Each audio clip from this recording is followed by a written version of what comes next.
125 milyon confidential fund ng OVP noong 2022 na gastos sa 11 araw.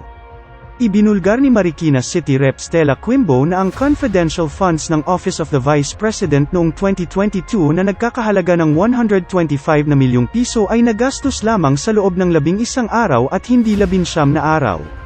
Ito ang sinabi ni Quimbo sa gitna ng plenary debate sa 2024 budget ng Commission on Audit kung saan base aniya sa auditor's information, ang multi-million peso confidential fund na ibinigay sa tanggapan ni Vice President Sara Duterte sa taong 2022 ng Office of the President.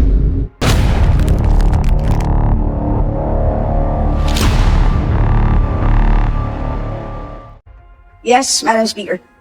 Now, Madam Speaker, ayon sa JC Joint Circular, kinakailangang magbigay ang OVP ng kopya ng kanilang accomplishment report. Diba? Sa Pangulo ng Senado, sa Speaker of the House, bilang suporta ng kanilang liquidation report patungkol sa gastusing ito.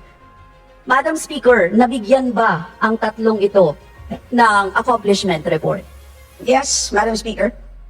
Madam Speaker, ayon din sa mga nakaraang usapin, lumalabas na ginastos ng OVP ang halagang 125 million sa 19 na araw, 19 days lamang, na mukhang napakaiksing panahon, Madam Speaker. Maaari bang ikumpirma ng COA ang nangyaring ito?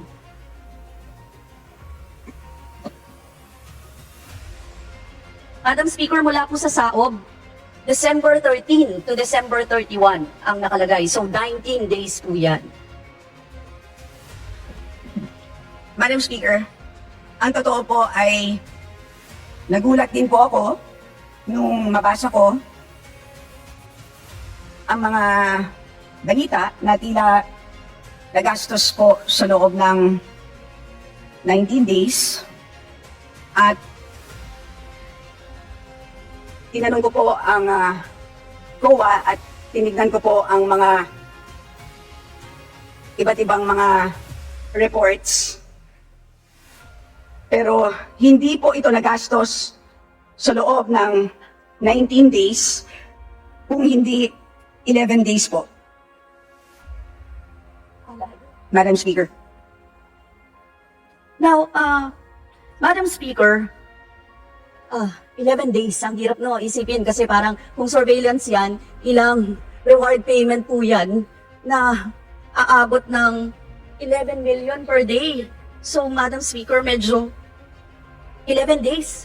Confirm ko lang, Madam Speaker, 11 days ang nakalagay. Alam mo, it's a time that the Filipinos should totally ignore. Ay, yung statements nila, huwag na ninyong patulan yan.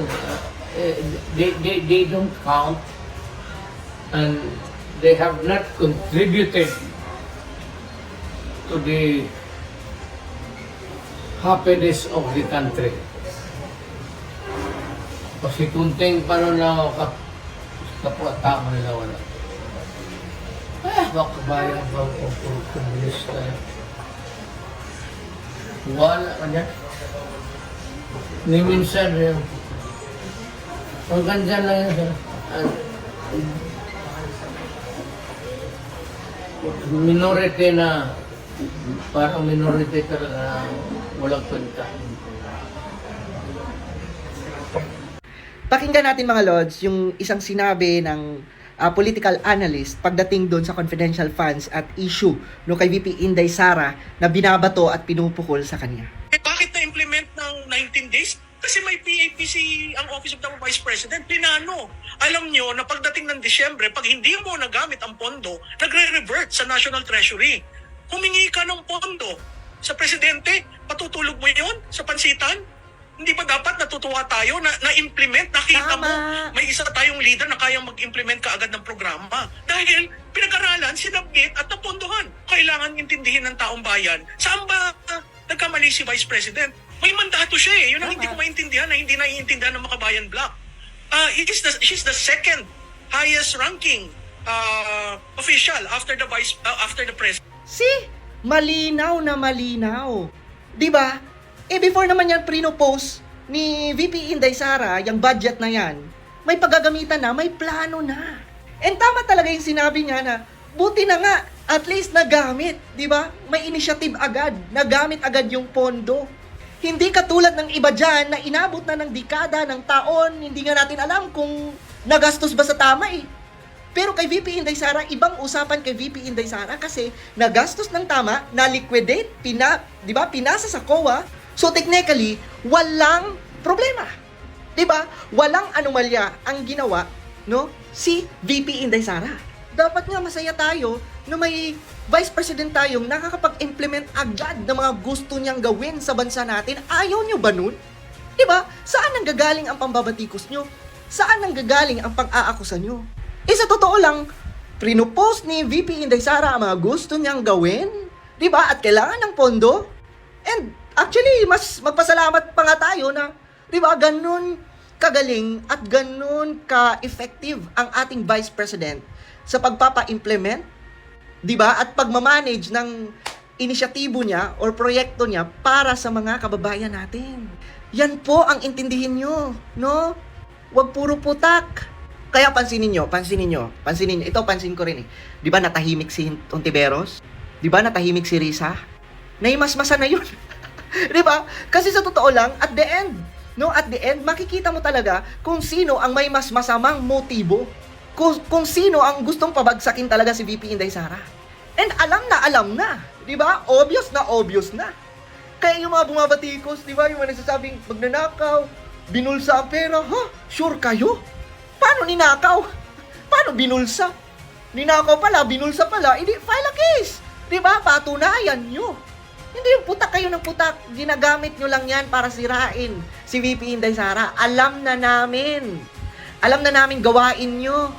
Kaya nakakatawa talaga itong mga, diba, nagdi-demolition job, no? Kay VP Inday Sara. Anong akala mo kay VP Inday Sara? Hindi niya alam ang ginagawa niya?